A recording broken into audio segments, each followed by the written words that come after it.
en un tema bien relevante. Estamos próximos a cumplir un año de lo que fue el estallido social, y lo que ha generado desde ese entonces hasta ahora es digno para poder conversar y reflexionar en conjunto. Como dice la invitación a la cual ustedes fueron invitados y que les llegó, para encauzar el estallido hay que interpretar su esperanza y no solo su rabia. Y yo creo que ese debe ser el eje para esta conversación el día de hoy. Yo quiero partir saludando a todas y todos los dirigentes, a los vecinos de distintas comunas de la región metropolitana. Nos acompañan también, está la concejala Paula Mendoza, el concejal Nicanor Herrera, hay dirigentes de partidos políticos de los comunales, ya muy bien saludaban por ahí también a Fanny Pollarolo, está Reinaldo Rosales, que también fue concejal de la Florida, entró Lorena Estivales también de Revolución Democrática, ella fue consejera regional. En fin, a todas y todos saludarle y agradecerle que nos acompañen esta tarde. Hoy y para Laura conversar... Albornoz. Perdón, senador. Está Laura Albornoz también. La exministra, también entonces la saludamos a Laura Albornoz, gracias por acompañarnos. Ahora la veo, no la había visto. Disculpe, bienvenida. Bueno, y como les decíamos, hoy nos acompaña Manuel Canales. Él es doctor en sociología, profesor e investigador de la Universidad de Chile y de la Universidad Estatal de O'Higgins y escuchador profesional. Y luego también nos acompaña alguien que conocemos mucho en la Florida, Verónica Miranda.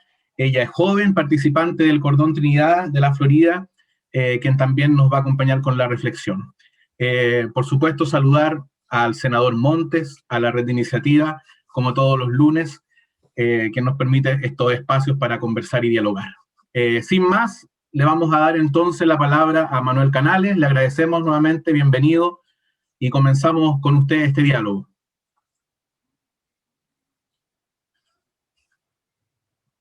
¿Puede activar su micrófono, Manuel? Ahí sí, ahora sí. Ahí sí. Hola, buenas tardes a todas, todos. Gracias por esta invitación de Carlos, antiguo amigo, muchos años. Y sí, cuando Carlos me invita, a mí me parece siempre muy valioso asistir, porque creo en lo que él va haciendo y participar de eso, de sus conversaciones, me parece siempre productivo. Estos días me ha tocado muchas conversaciones interesantes y hay un hablar que está dando vuelta y que yo creo que ya aparece en esta propia reunión y en la que se inscribe lo que yo voy a plantear. Yo creo que es cierto, es hora de pensar, reflexionar, más que de saber, y para eso estamos, y si les sirve lo que vamos produciendo en esa escucha, bien. Hay muchas personas que conozco y podría empezar a saludar y no las he visto hace muchos años. Eso también es un gran signo de este tiempo, una suerte de reencuentro, que al menos a mí me ha tocado participar de una manera por lo demás muy grata. Reencuentro con historia, con grupos de los que yo participé activamente y de los que me alejé de toda la transición, para ser franco, y que ahora volvemos a estar como en una cercanía emocional, digamos, para decirlo así, que me sale muy fácil por lo demás, y yo creo que algo de eso tiene que ver con esta conversación. Pero también, amigos, o sea, ser lejanos desde el lado, por ejemplo, empresario. Hay como una necesidad de conversar de estos asuntos, como que se le está tomando el peso a una sociedad que no se resiste, digamos, y que alguien que tiene que de algún modo acompañarla, por lo menos, saber por dónde anda. Tomaba nota de la conversación inicial sobre la discusión sobre los independientes, qué fueron independientes, y de cómo van a representarse quiénes y a quién representan los independientes, y a quién representan los otros, las otras. Y cuando el problema, efectivamente, no es un problema menor, es el problema de la representatividad de todos nosotros y nosotras sobre la fuerza social que nos tiene reunidos. Y lo que sea la constitución de esa comisión constituyente, acaso sea la cuestión constitucional fundamental. No es un tema menor. No es un tema menor de cómo van a entrar unos cuantos independientes, sino de si acaso la composición de la Cámara Electoral, finalmente, o la Cámara Constituyente, va a representar o no, de algún modo, a la fuerza social que no está aquí y que no nació de aquí, y en fin. Es un temazo y me lamento mucho que la solución sea al final partidos independientes y siga sonando fuerte el tema de la representación. Lo mismo de la franja. Escuchaba hablar esto de la deshilacha, ¿no? Una franja deshilachada.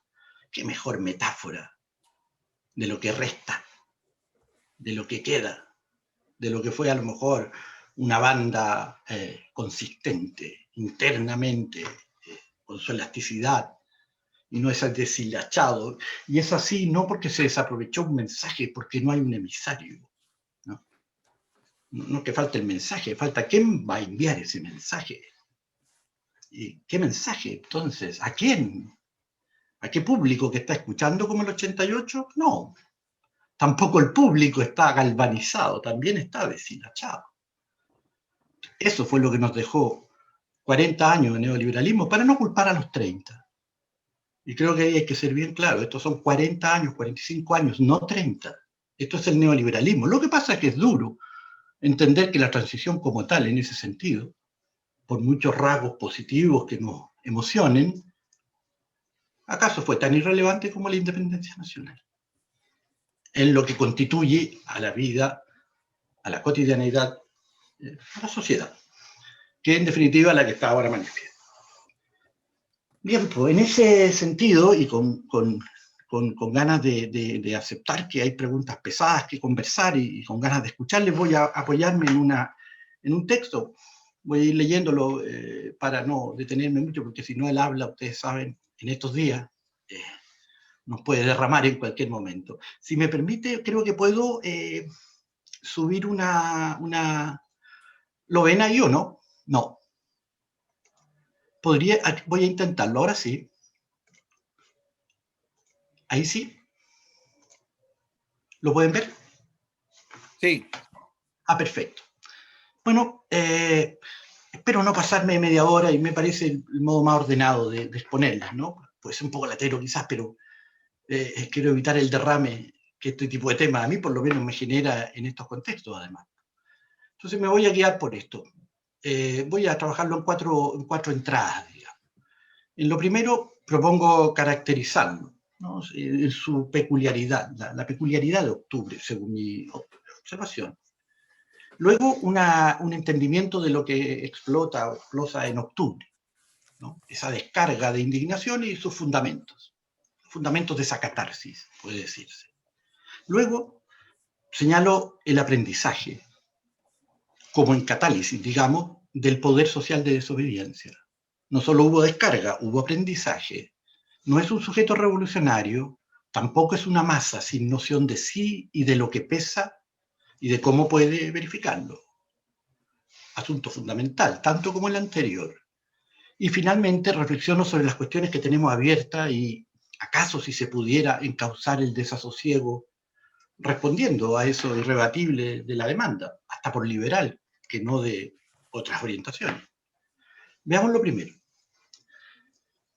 Hay rasgos generales que caracteriza a octubre y lo diferencia de otros movimientos populares previos, o movimientos sociales previos, o levantamientos sociopolíticos previos. Uno es una crisis que se funda en el cotidiano, del total y el subjetivo, en el mundo. En el mundo de la vida se cuajó estos dolores, digamos, y estos quebrantos. De ahí viene. Segundo, y eso lo hace muy tenso de llevar, no es ni siquiera ideológico, no es de palabras, es de la vida como cotidianeidad, si es vivible o no. Segundo, es una crisis con un acento popular, hasta plebeyo puede decirse, particularmente marcado porque por primera vez no viene mediado por las clases medias tradicionales, ni sus organizaciones, ni sus partidos. La izquierda y la derecha unidas se han quedado, digamos, en el sentido distanciadas para este otro grupo que se constituye en esa partición. Y es uno de los problemas, de las partes del problema. Y finalmente es una crisis con fuerte acento generacional. Es decir, de la generación de los nacidos y criadas en los mundos nuevos, digamos, los mundos neoliberales, los hijos de esta prosperidad. Veamos estas cuatro dimensiones brevemente. Esta crisis no es en su origen política, no fue una crisis del sistema político, ni económico, tampoco fue por circunstancias externas como el COVID, ni tampoco la impulsa un movimiento social. Ninguno puede atribuirse este movimiento o este estallido. Es la crisis del sujeto y el cotidiano popular, formado bajo el régimen neoliberal de estos 45 años, desde que nos inscribimos en la primera AFP allá por el 79 o por el 80. Ese es el quién y el contra qué de la revuelta. También la razón de su escala, de su cuándo y de su cómo. El espíritu de octubre, según yo lo interpreto escuchando, es la disconformidad, claro, siempre subjetiva, crecida y madurada según se profundizaba el régimen neoliberal.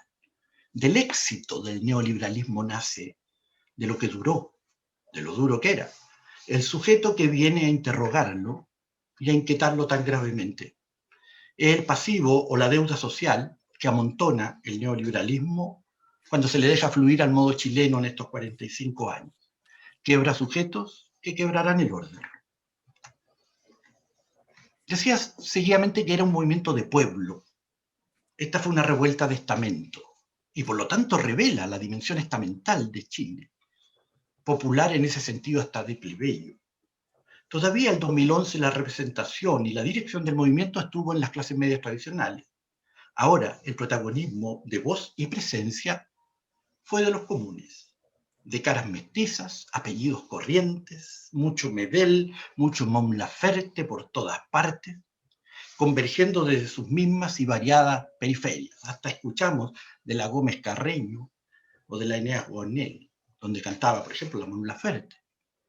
Y eso era central en el movimiento. Esa presencia no es nueva, pero no se había visto hace 40 años en las protestas de las poblaciones. Las sabíamos, fue lo que sostuvo la resistencia a Pinochet.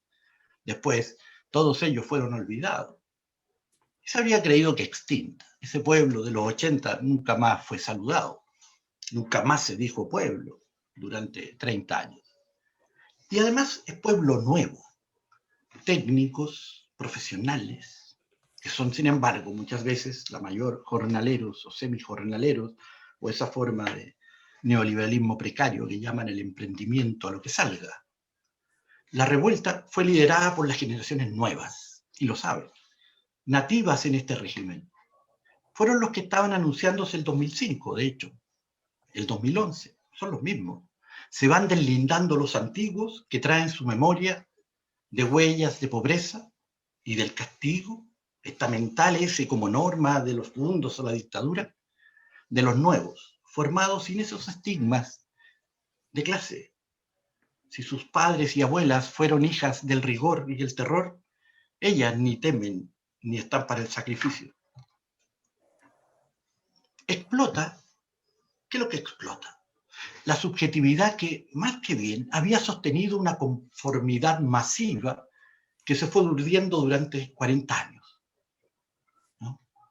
Seña irrefutable de la fuerza de la realidad, eso que decíamos no se podía cambiar, y su ajuste propio en el acomodarse gustoso o culposo de los sujetos. Y así fue que se fueron las familias de los liceos municipales a otros que le ofrecían distancia y ratificación de rango, cuidado con el flight, así fuere con la misma calidad de educación. Y así fue también como tomó forma el miedo al otro y el recelo de la gente entre sí. Y así nació Faúndes, y así Perico compró el auto, perseguido por la opinión pública y su única referencia. Hasta la idea misma de que nada podría cambiar respecto del modelo en curso. Todo eso fue demasiado real para el sujeto. Lo vivimos como si fuera tal cual, si no gustoso, casi natural, o forzadamente lo real. Pero 3 veces, de aquí viene la explosión, quedaba en deuda de humanidad, de subjetividad, de lo mismo, de la dignidad, que fue el verbo que hiló el grito, es cierto que no palabra, de octubre. Falló 3 veces. 3 veces indignó o indignificó. Falló en la cuota diaria del esfuerzo y el retorno. Todo volvió a parecer sacrificio. Será con un consumo, pero vuelve a ser, como siempre, solo vivir. Y ellos, los nuevos, no nacieron para eso. Nadie les dijo que la vida se tratara de eso. Como a los antiguos, la vida era un sacrificio. El tiempo del consumen al tiempo del consumo, esa palabra no le va. A la vida en abundancia se le llama, así se controla. Se controla ahora por el goce, satisfaciéndote lo que incluso ni siquiera has pensado querer, pero no hasta cuentagotas de pequeñas dosis de alegría a los cuerpos y a las almas. A eso le llamaban. Y luego en la cuota diaria, al sacrificio de siempre. Ya no pobre además, no necesitado y no expectante de lo que caiga. Esa es la primera forma, cuando queda pendiente, quedan con hambre. Eso es lo fome, como dice la gente, ¿no? Es fome, fome y penca. ¿Qué es lo fome?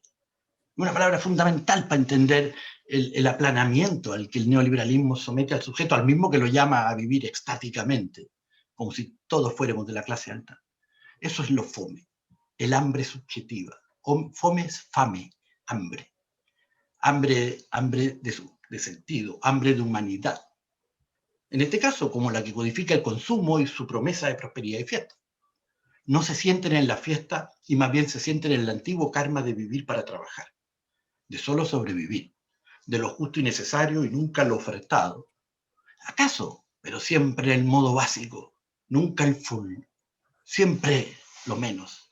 Les quedaron debiendo la buena vida prometida bulliciosamente. Les proponen de nuevo la vida de sacrificio. No, no va.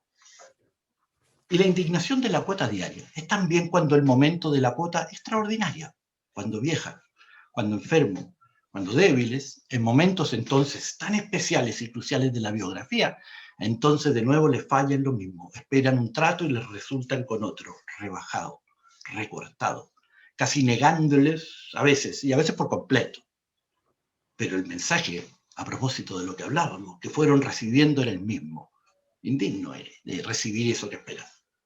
Y ya llevamos 2 cuotas acumuladas de deuda, 2 CAE, que se arrastran, digamos, por las vidas, por las familias, por los barrios. Los caminos de las vidas están cortados. Pero había una tercera modalidad de indignación, que a mi juicio va a ser la diferencia final y va a señalar la razón del corte y lo que queda pendiente. Me refiero a los técnicos y profesionales egresados del sistema crecido desde el año 2005 en adelante. La gran masificación que nos tienen 1.300.000 estudiantes. El 80% de nuestros jóvenes actualmente saliendo de cuarto medio están entrando a este sistema. Ellos fueron los destinatarios de la promesa y eran los llamados a coronar el modelo. Son las niñas, los jóvenes de los 90 en adelante. Toda su vida la formaron en el apogeo apoteósico, silenciador del neoliberalismo chileno, 90, 2000. ¿Quién podía pensar una crítica sin ser descalificado? La expansión había que, en el tiempo del piensa positivo. Cuando ya te ponías a dudar, piensa positivo. Y una musiquita y el cielo como el Copec. La expansión de la educación superior, hasta hacerla pago mediante, disponible universalmente, se presentó como la nueva ola de prosperidad social. Fue la joya del modelo. Ahora, todas las jóvenes, los jóvenes, sin diferencias de origen socioeconómico, pueden acceder a estudios superiores o formarse como profesionales. Parece esas propagandas de la Corfo, cuando era de verdad. Ellas encarnan el ser social neoliberal chileno realizado. Eran los llamados a agradecer la historia. Universitarias de primera generación les nombraron, tantas veces que escuchamos esa noción, tanta necesidad de andar poniendo patente para subrayar el éxito, como quien señala a los afortunados del tiempo. ¿Cuántas generaciones anhelantes tras lo mismo y al final se escucha la señal del ahora sí? Largo viaje andado para llegar a ser alguien, salir de número y de llano, de fuerza simple y abstracta, esas que trabajan en la fruta, en la construcción, en la minería y en el retail, y lograr formarse en capacidad compleja y diplomarse de título, ya está con rango. El caso es que la promesa era frustrante y el haberlo creído un defraude. Una vez titulados, una vez egresados, a la salida hay un muro, impasable, el mismo para todas. Los que creyeron no pueden descreer lo pasado, ni seguir creyendo. Fraude y frustración comparten origen en su étimo fru, esa lengua que deducimos que existió y que forma todas casi las lenguas que conocemos, por lo menos las indoeuropeas, refieren ambos a un desengaño o desilusión. La forma de desengañarse señala el giro que agrava la situación. Alguien debió ilusionarse, engañarse, y luego debe desdecirse. Eso es lo que queda como fracaso o fractura. Como fracasa una nave que se estrella, pero que fue de un puerto a otro, y ahí ocurre el naufragio que decimos. Son náufragos, en el sentido que debieron tomar barcos y hacer viajes. Tú puedes. ¿Y qué hace más dura la forma neoliberal de lo popular? No solo se sigue abajo, sino que además hubo que soñar, proyectar, creerse, hacer como que se pudo estar arriba. El inquilino no estaba sometido a esa torsión. Nunca saldría, nunca fracasó tampoco. Era otra la forma de dominación. ¿Acaso menos gravosa para un sujeto como cualquiera de nosotros? El camino se corta, entonces una subjetividad formada, muy formada, como todos nosotros, los que somos profesionales lo sabemos, ha de desafirmarse, deformarse. Se rompe una identidad, una imagen de sí, querida desde lo más profundo, y lograda y perdida casi al mismo tiempo. Llevarán como memoria de su ser social esa contradicción de ser y no. Ese es su logro personal, potente, valioso como nada. Todos sabemos lo que es hacer esa carrera. Y al mismo tiempo la negación otra vez. De eso ya no lo sabemos. El caso que se quiebre, así de personal y autobiográfico, es al mismo tiempo un hecho estamental. De cada quien como individuo, es al mismo tiempo lo del conjunto de su clase, como por reproducción de un mismo esquema, o esa distorsión. Claro que han de vivírselo en la misma sola individualidad en que aprendieron a proyectar lo que sería su conquista, ¿no? Aunque sea de todos y el mismo modo, es un viaje de cada quien. No entienden dónde estuvo la falla suya. Cavilan, se interrogan, se inculpan. La culpa era mía, quizás me equivoqué. Compadecen, preguntan, ironizan, intentan el humor, no pueden estar quietos. Lo que sea para sobrellevar una disforia que carga, que entristece el habla. Así fue hasta octubre. Y por eso fue lo que pasó. ¿Y cómo pasó? Bien, creo que me queda ya unos minutos, no sé si me pasé, pero me gustaría ver esta otra dimensión, si es que me queda tiempo. A veces uno aquí se olvida, se le va el tiempo. ¿Me queda todavía un minuto, un tiempo? Sí, pues. Vale, gracias. Vale. Quiero ver esta otra cara, ¿no? Que este fue lo que explotó. Ahora que quiero ver ahí qué se aprendió. ¿Qué aprendieron el octubre, como el actor octubre, llamémosle, o ese protoactor, y la sociedad entera? La revuelta de octubre tuvo un calado psicosocial de primera magnitud. Removió certidumbres incorregibles previamente, como por ejemplo esa cláusula bien aprendida de que no hay espacio para la acción colectiva reformista, y menos aún fuera de la institucionalidad, la misma que queda revelada en su sentido desmovilizador, y al final impotente y desbordada del peor modo.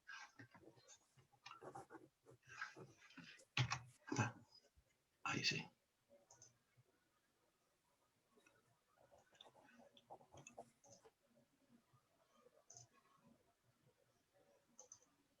Octubre abre la puerta a una idea de pueblo activo, movilizado, unido, y el poder del pueblo unido, sobre todo sobre sí mismo, y sin aceptar casi mediaciones o representaciones como había sido la norma. Este no es el movimiento del Estado, como en parte fueron los pobladores en los 60, ni del partido, como con los obreros en los 60 o antes, ni de los campesinos, también del Estado, sino esta vez de un orden silvestre, puede decirse, autoemergido, y hasta disfrutando de esa identidad que de pronto, marchando, marcando, que eso significa, se les hace ostensible, evidente, somos de los mismos. Digámoslo por parte. Hay sobre todo una conciencia de poder, de capacidad de imponer, así sea de modo relativo, parte de sus intereses en la puja que viene a quedar la ciudad. Eso así antes no lo tenían y la sociedad tampoco. Se entendía que el poder del Estado era más fuerte. Hoy día hay la percepción de que hay otra capacidad de hacer girar la aguja del poder. Por decirlo en breve, tienen muy claro que el gobierno se movió por miedo.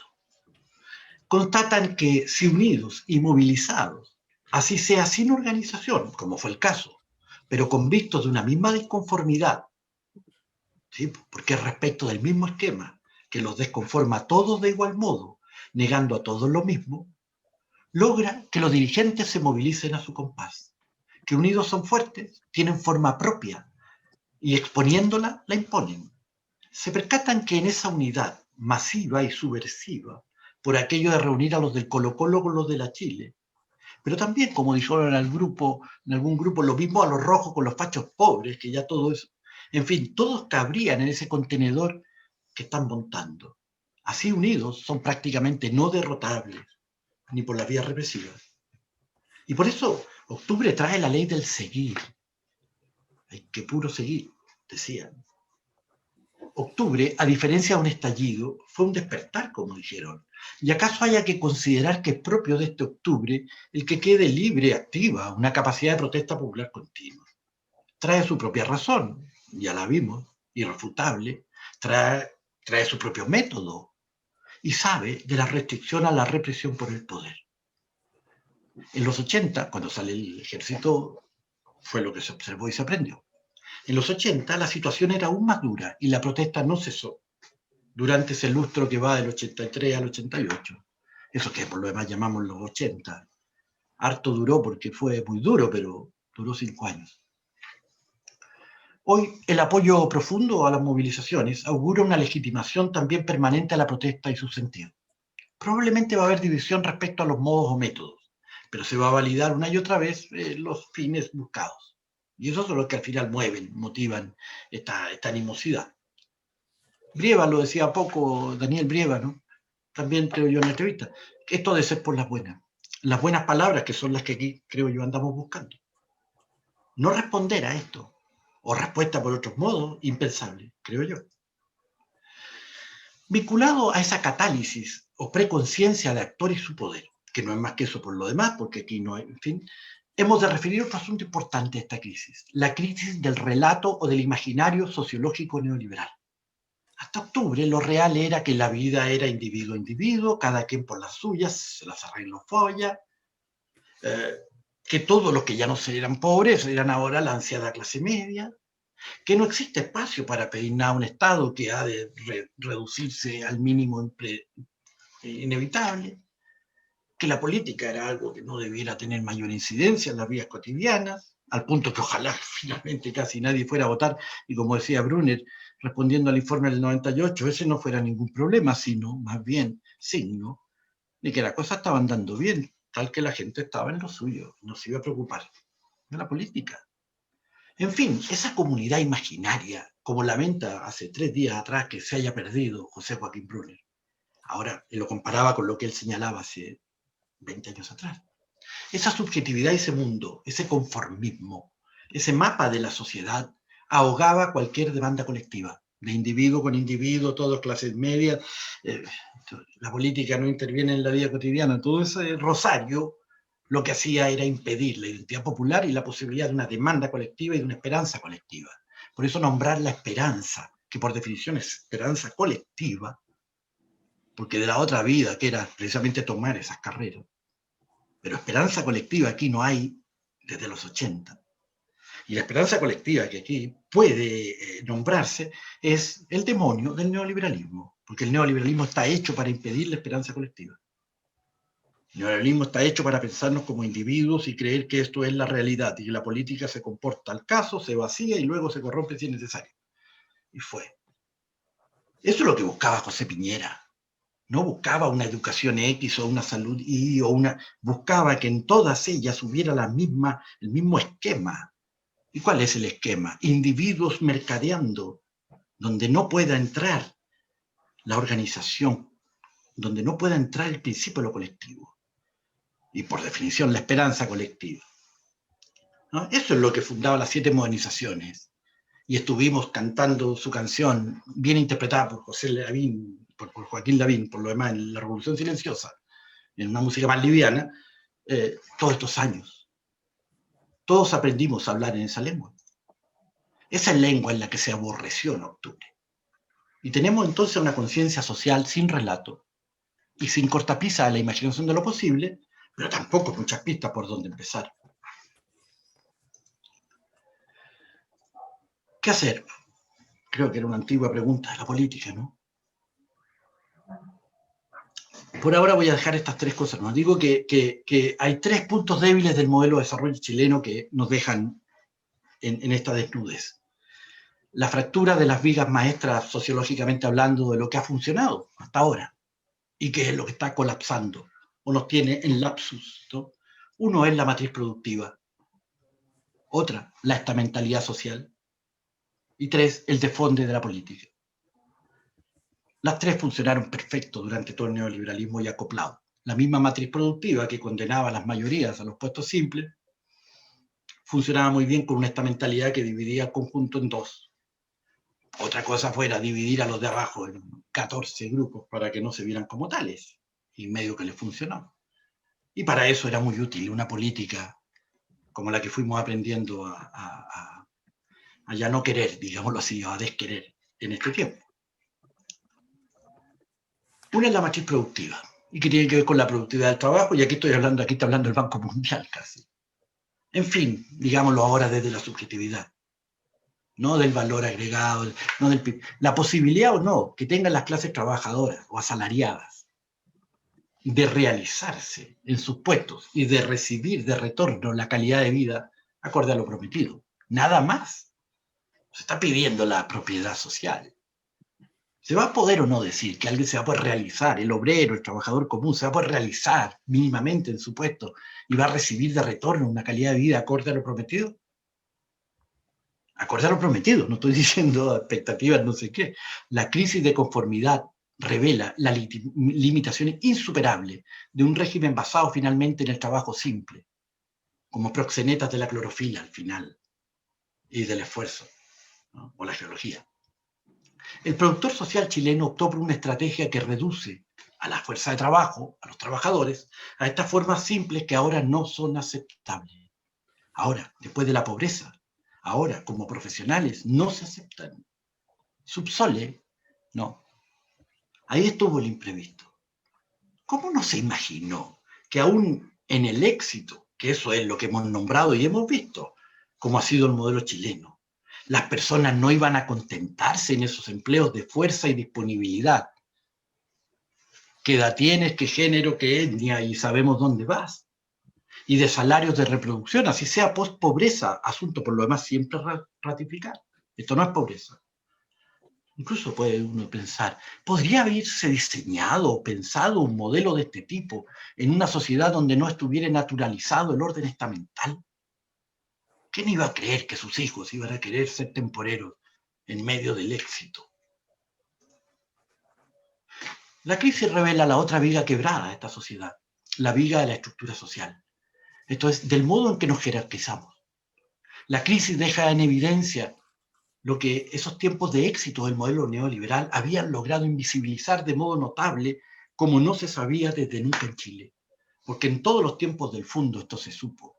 Y en toda la lucha democrática de los años 40 al 70 también se supo y era el tema central. Y de pronto, y durante la dictadura también se supo, pero de pronto, ese tema que es el primero de Chile, el más fundamental, el que es la estructura de siempre, se olvidó. Y la izquierda chilena, junto con la derecha chilena, olvidaron que Chile era un país estamental, como lo sabía Eduardo Frei Montalva y los cabros chicos de los años 60. ¿No? En medio de la historia de salir de pobres, en medio del inicio de los consumos, y hasta en medio de los caminos de educación superior para todos, mejor era dividirse entre buenos y malos, entre abnegados y flaites, o delincuentes, mejor eso que andar pensando entre los de arriba y los de abajo. De pronto entonces pareció que eso ya no estaba. Eso que tanto angustiaba a don Eduardo Frei Montalva. Eso de los dos Chiles. No la desigualdad, ni siquiera la desigualdad generada por el régimen neoliberal, sino la desigualdad de siempre, estamental, con pretensiones incluso racistas. El cadáver en el closet, ya está a la vista. Quizás ambas vigas hayan quebrado juntas. Después de todo, la matriz productiva calza perfecto con la matriz social. El 10 o 20% con mucho, dedicado a trabajos de alguna complejidad o complejos. Y el 80% más pobre de Chile, como dicen a veces, con una indolencia que sí que indigna. Porque eso es Chile, en los trabajos simples. Coinciden los estamentos y la malla que separa a los que dirigen de los dirigidos, a los que piensan y deben sentir de los que solo deben estar o esforzarse. ¿Cómo va a estar mal algo que funciona tan bien? En tercer lugar, falló y está quebrada la otra viga, esa que hablaba el profesor Garretón siempre, ¿no? La vertebración de la sociedad por la política. En los años 50, ¿acaso cuando la sociedad chilena fue más sociedad que nunca? La política cumplía una función transformadora, como siempre se ha dicho, pero sobre todo era eficiente, pienso, en vertebrar, en articular, en formar a la sociedad como conjunto. El desfonde de la política, primero por su, digamos, casi castración respecto a posibilidades de intervención en la economía, es decir, en la producción, es decir, en la cotidianeidad. Y luego, por las dinámicas de corrupción que tuvimos que conocer con tanta seña, son la guinda amarga de esta torta. No parece visible una capacidad fácil del actual elenco, como hablaban, y sus instituciones de conectar con esta sensibilidad popular activada. Habrá quizás que volver a iniciar una fundación sostenible de una sociedad. Quizás deba hacerse con las tres hebras al mismo tiempo, ir pensando en un nuevo modo de producir, de un modo que el empleo sea fundado en la sensibilidad y el conocimiento y no en la clorofila y en la geología. ¿Seremos de alguna vez más que agromineros? Con todo el cariño que tengo a los agro, incluso a los mineros, ambos lugares donde he trabajado y en el primero donde vivo. Un nuevo modo de entendernos como sujetos sociales en un régimen liberal coherente. Fíjense que lo estoy hablando. Régimen liberal coherente. Nada más. Si hemos de jugar a individuos, que sean reglas de meritocracia, si no, es llamar al demonio.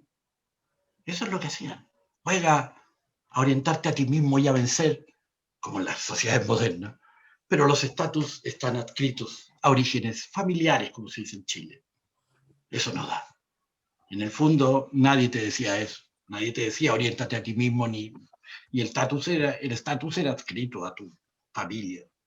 Pero nadie te decía sé individuo y vence. Y en las modernidades te dicen las dos cosas. Oriéntate a ti mismo y, bueno, los estatus se dan por mérito. Aquí no, aquí oriéntate a ti mismo y los estatus se dan por apellido. Eso es llamar al demonio, y el demonio ya vino. Casi podría hablarse de un liberalismo popular por la soltura que da este tiempo para hablar. Demanda una tarea, la tarea que la modernidad chilena nunca logró, el fin de los estamentos. Eduardo Frei Montalva no logró lo que quería, no logramos acabar con ese Chile estamental. Lo que logramos es que parte de la élite pudiera olvidarlo. Esta idea de que hay que terminar alguna vez con los estamentos. Aquí en Chile eso se subraya. Y el inicio alguna vez de los individuos. Eso por aquí aún no empieza. Cada quien trae en su seño la marca de su origen. Es notable que un discurso del siglo XVIII suene aquí tan vigente. Más notable que se nos haya olvidado. Una nueva noción de política y sociedad. Con eso creo que ya voy cerrando. Esta idea de políticos profesionales, que son una clase, viviendo su mundo, sus paisajes apartados, y por otra parte para un Estado retraído, vergonzante casi. En fin, todo aquello que iba negando la idea misma de la política y del hacer sociedad, fueron doxa, fe por estos años. Se alardeaba por parte de quienes parecían grandes artistas del espectáculo electoral, y eso era lo moderno, hasta ahora mismo. Por eso, pero eso ya no sirve. Se requiere densidad, coherencia, para iniciar un nuevo proyecto político. Hay que refundar esta sociedad. Para eso ha de servir la Constitución y el proceso. Permítanme decirlo casi provocativamente. Hay que ser tan atrevido como José Piñera. Para eso sirvió la Constitución del 80, para amparar y modelar la sociedad que conocimos hasta octubre como el régimen oficial de Chile, hasta su espíritu. Por eso duró tanto, a tantas manos, pues era fuerte, tenía forma, tenía sentido, era coherente, hasta obsesiva. Y así tuvo éxito y ahora no. Quizás que haya que ponerse de esa misma pista. Decía él, Piñera José, que era un revolucionario. ¿Y qué era esta, la suya? la última revolución, la última refundación para que nunca fuera necesaria ni posible, más bien, cualquier otra idea de refundación. Bien, hagamos como él, refundemos de nuevo, hagamos como él, deshagámoslo, repoliticemos, desneoliberalicemos. Neoliberalizamos, despolitizamos. A mi juicio, vuelve a requerirse voluntad de hacer la sociedad que nunca hicimos. Y eso es lo que a mí me gustaría invitar a los presentes. Volver a pensar como el 78, volver a pensar como el año 40. Y ese actor, probablemente que haga ese pensamiento, está por nacer y recogerá elementos que ahora aparecen medios deshilachados, porque ya no pueden organizarse hacia atrás, se van a organizar, creo, en torno a una propuesta que podamos ir planteando, que apunta a esto. Si decimos otra matriz productiva, meritocracia en cero, en serio, en vez de meritocracia en cero, para usar mi lapsus, y con una política repensada, rediscutida, creo que hay posibilidades de que nos escuchen. No sé si de que les sigan, pero por lo menos de pertinencia. Bueno, yo lo dejaría aquí, creo que me pasé harto, disculpen el tiempo, si fue muy extenso. Muchas gracias por la atención, fue muy larga, amables. Muchas gracias a usted, Manuel. Creo representar aquí a muchos que ojalá pudiésemos todos aplaudir y que usted escuche la admiración que muchos sienten por usted, porque situarnos en el hoy con esa pincelada de historia acompañada también de una poesía muy bella para poder expresar, creo que es un lujo poder conversar hoy con usted. Así que muchísimas gracias por esta tremenda presentación. Y como siempre le decimos a nuestros invitados, si es posible que esa presentación podamos tenerla para hacerla llegar a estos 90 personas que somos hoy, que me imagino están todos ansiosos de tenerlas también para leerla de vez en cuando, ¿no? Gracias. Gracias, ¿verdad? Perfecto. Y como siempre vamos a abrir el espacio, vamos a partir dándole la palabra a Verónica Miranda, quien presentamos en un comienzo. Ella es joven, ella desde que surge el estallido social se ha reunido con vecinos en los cabildos ciudadanos, como muchos de los que están acá. Hoy día forma parte de un cordón, el cordón de Trinidad, que se agrupan también varios cabildos, así que también un placer contar contigo, Verónica, y te damos la palabra. Y luego, para quienes quieran pedir la palabra por el chat o levantando la mano, nosotros con el equipo vamos tomando nota y vamos a ir haciendo de 5 palabras y luego volvemos a nuestro invitado. Verónica, ¿estás por ahí? Sí, estoy acá. Muchas gracias, Seba, me la ponen súper difícil igual, chiquillos, porque hablar después de Manuel Canales y esto que nos acaba de decir y presentar es tremendo. De hecho, me emociona esta presentación y me emociona la entrevista que Manuel entregó al diario La Tercera hace un tiempo atrás, una entrevista muy bonita que me hizo sentir, le contaba a Gloria el otro día, muy identificada porque me siento plenamente reflejada cuando él habla acerca de la subjetividad juvenil con la que miramos a los dirigentes de esta nueva época, porque ya la población no somos los mismos de hace 40 años, ahora estamos canalizando cierta energía en nosotros los jóvenes, podría bien decirlo también, los que fuimos parte de la Revolución Pingüina el año 2010, el año 2006. Bueno, difícil hablar después de Manuel, pero les quiero contar que yo soy Verónica, soy parte de Asambleas Territoriales de la Florida, quienes nos organizamos después del estallido y pronunciamiento social del 18 de octubre.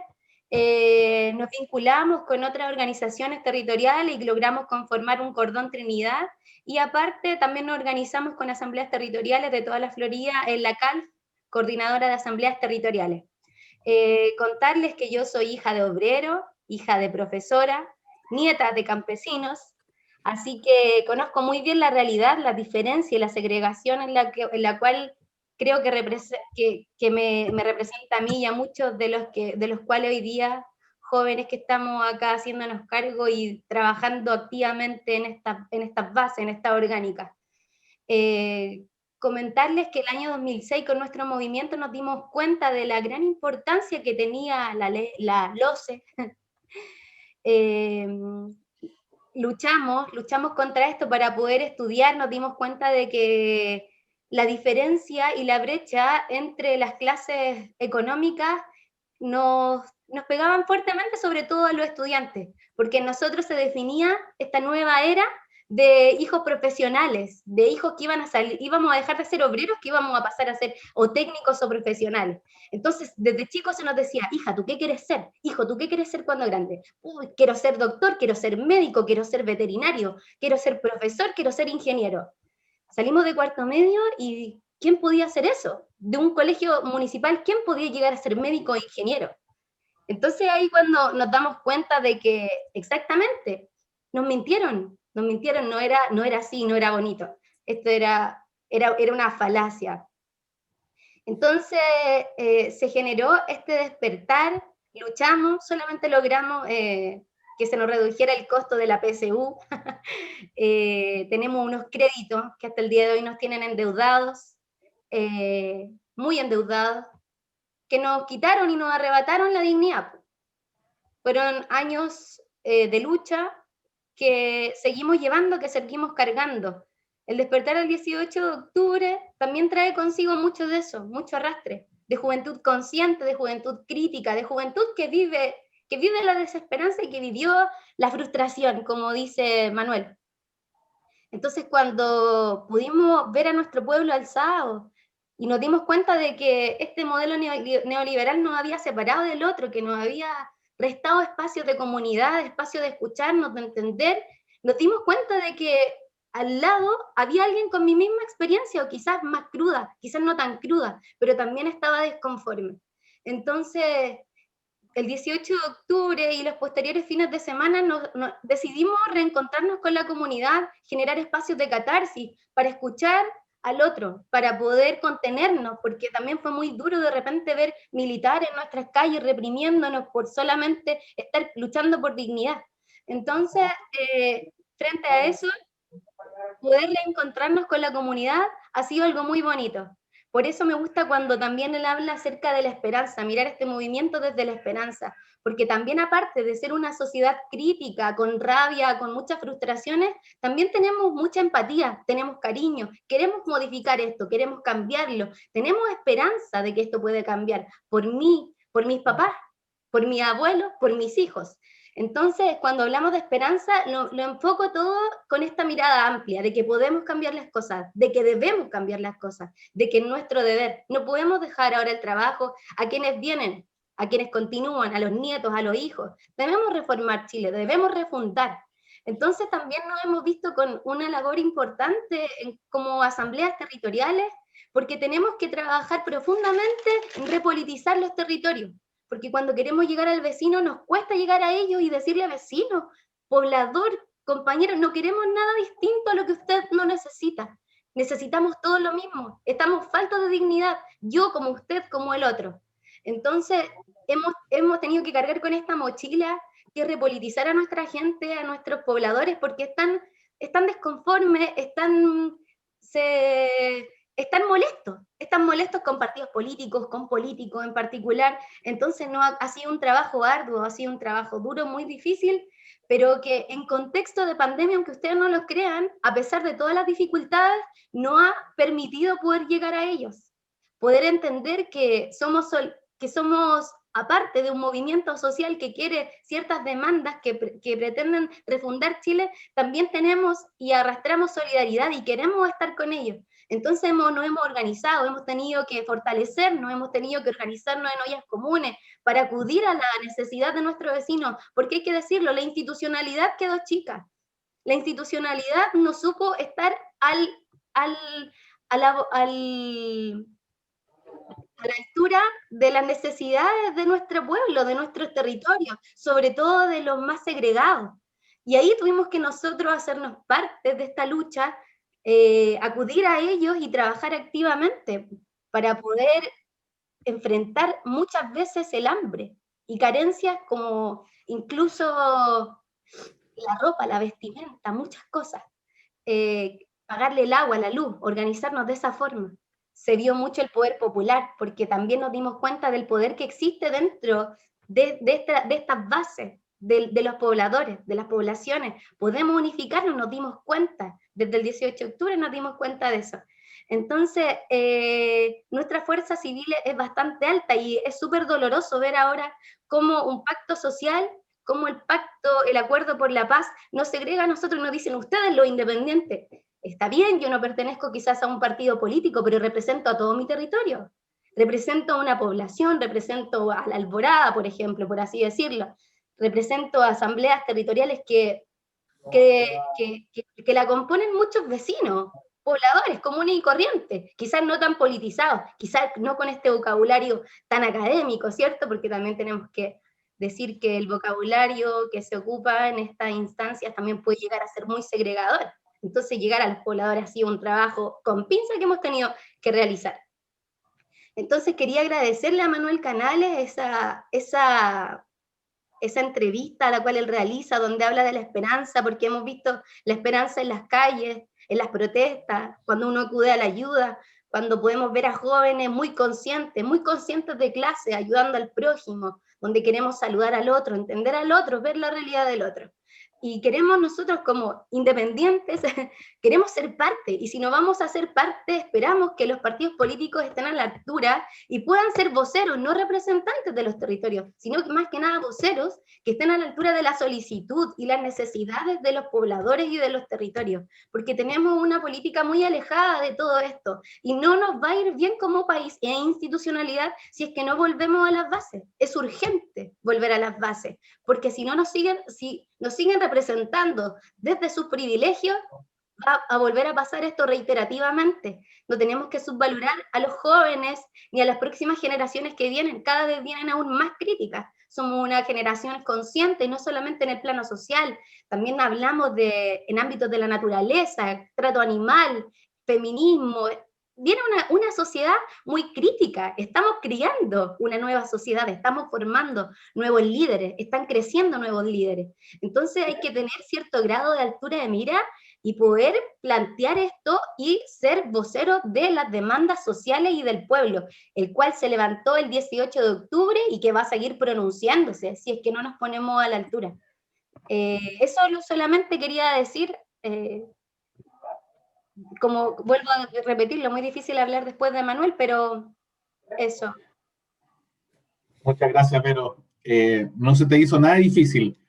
Los aplausos ahí surgen también, y me voy a tomar de las palabras que puso la Lula aquí en el mensaje, como un ensamble muy acertado de lo que fue Manuel y lo que tú planteas también, ambos con perspectiva, con